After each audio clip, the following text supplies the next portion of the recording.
final speaker on the rostrum before the Woman Project does their projection on the clock tower. Is that right? Okay. We think it's on the clock tower. By the end of Anastasia talking, we'll have the exact specifics. But our final speaker tonight is the woman who fought and who delivered to bring us the Reproductive Privacy Act in the state of Rhode Island, the one that codifies Roe v. Wade into law, because we knew this day would come. We knew this day would come. So without any further ado, Chairwoman Anastasia Williams.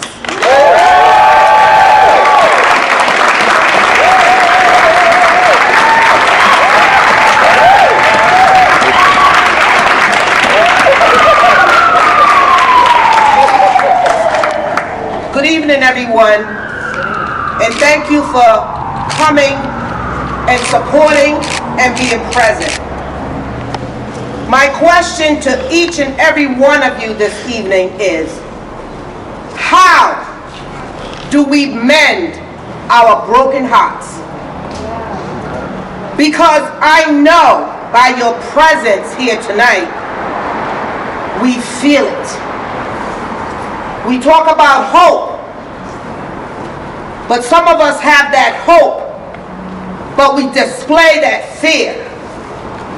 I challenge each and every one of you here tonight to take my message back to somebody else and let them know, if you have faith, you cannot have fear.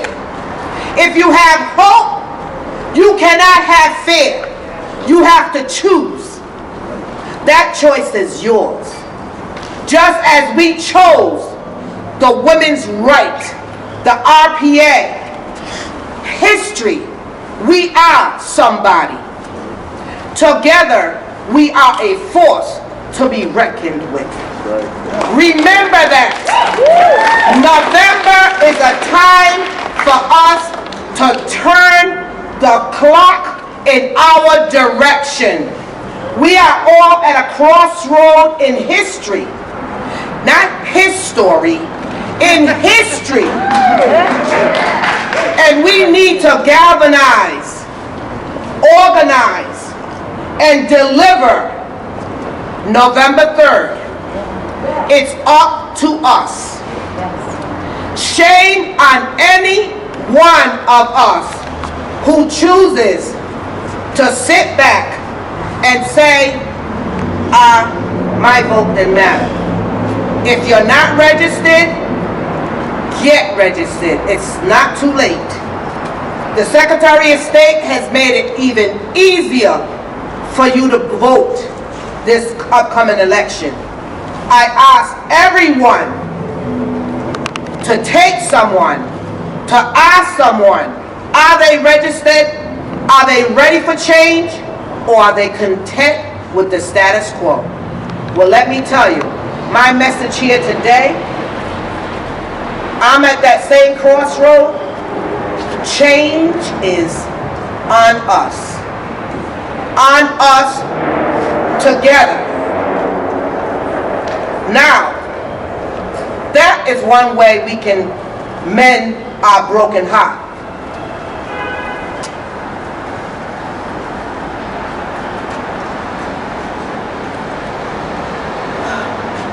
It's such a sad day. Sad times. A great warrior for equality, empowerment, justice, and fairness has completed her journey and has been called to rest. So we may cry for her, but we must celebrate her. Because she taught us, all of us. She didn't segregate us. She didn't oppress us. She worked and represented us.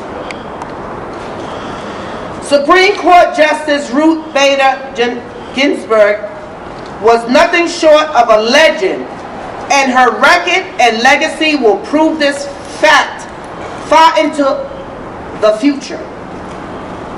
It is fitting that we find ourselves celebrating Rosh Hashanah and I may have mispronounced it, but my apology. The Jewish New Year, because now that Justice Ginsburg has gone to that high court in the sky, we must find our new voice to continue her courageous legacy of always fighting for the rights of the marginalized, the oppressed, and the persecuted.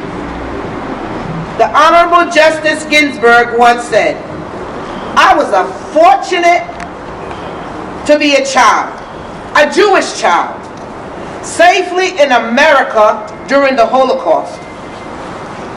Our nation learned from Hitler's racism and in time embarked on a mission to end law-sanctioned discrimination in our own country. In the aftermath of World War II, in the civil rights movement of the 50s, of the 60s, and the burgeoning women's rights movement of the 70s, we, the people, expanded to include all humankind, all humankind, all humankind, not segregated as some would want it and working hard to make it and keep it. To embrace all the people of this great nation, our motto, et pluribus unus, of many one, signals our appreciation that we are the richer for the religious, ethnic, and racial diversity of our citizens. Justice Ginsburg recognized what we as society are capable of as she constantly fought to remind our country of its better angels and what is possible if we all come together and are all able to enjoy the constitutional rights bestowed upon us as Americans. There is still much more work to be done before we reach the ideal justice Ginsburg taught us throughout her esteemed career. There are still so many injustices to be righted and hate that needs to be stamped out. But then again, I believe that what her hope for us all is to unite in one voice and loudly declare that hate, racism, persecution, and injustice has no place,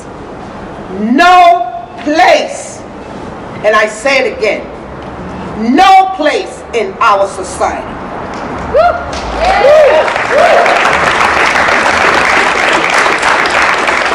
And every one of us, no matter your background, your gender, your beliefs, has the right to peacefully live and coexist. Everyone else in this great land has that right. Her death now greatly underscores the importance of the upcoming election. I gave you a few words on that at the beginning. We must take the values and lesson Justice Ginsburg instilled upon us to reject the selfishness, the hate, and the untruth that seeks to lead our country astray. She held on, and she held on. As long as her body was able. Because she knew it. She knew it, that if she was going to be gone, we may not be able to succeed.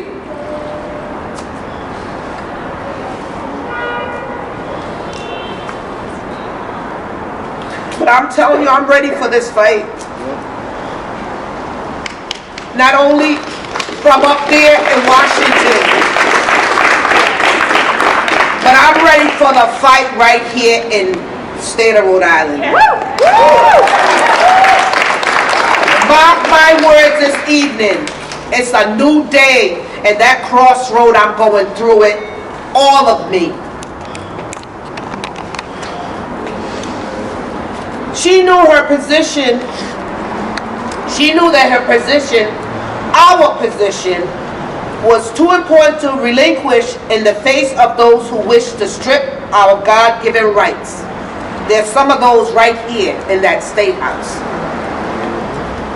Justice Ginsburg has been fighting for truth and righteousness for so long, and she has rightfully earned her peace and rest. And now,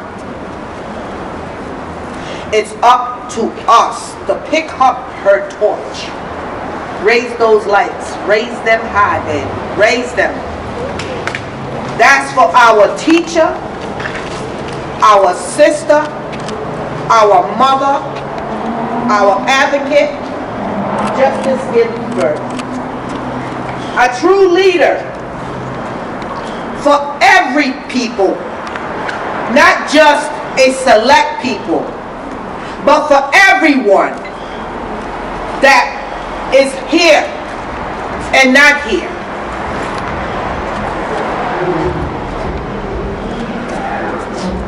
We must carry her on her legacy of justice and equality, and to continue the good fight for fairness and compassion and unity. That is the greatest lesson I take from Ruth Bader Ginsburg. Her strength, her courage, her tenacity, and being 100% woman. We are far stronger together than we are apart. Please remember that. We may have our differences, but the common ground that we all have is that we, the people, we Rhode Islanders and our allies, we have the common ground of equality, needing it, justice, needing it, unity, needing it, but we have to join hands. We have to do it together. We must do it together.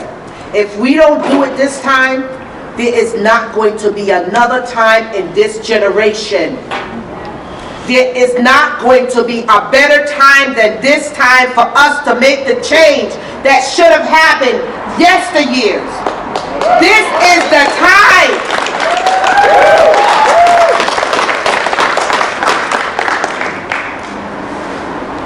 Folks think that we are weak, but we are stronger than we are apart, and that our differences do not make us weaker, but more united and ready and able to make our world a better place, our state a better place, our friendship better today than yesterday, and even greater tomorrow. I thank you for coming. I look forward for you standing up for justice, for peace, equality, once and for all. Let's make history. Woo.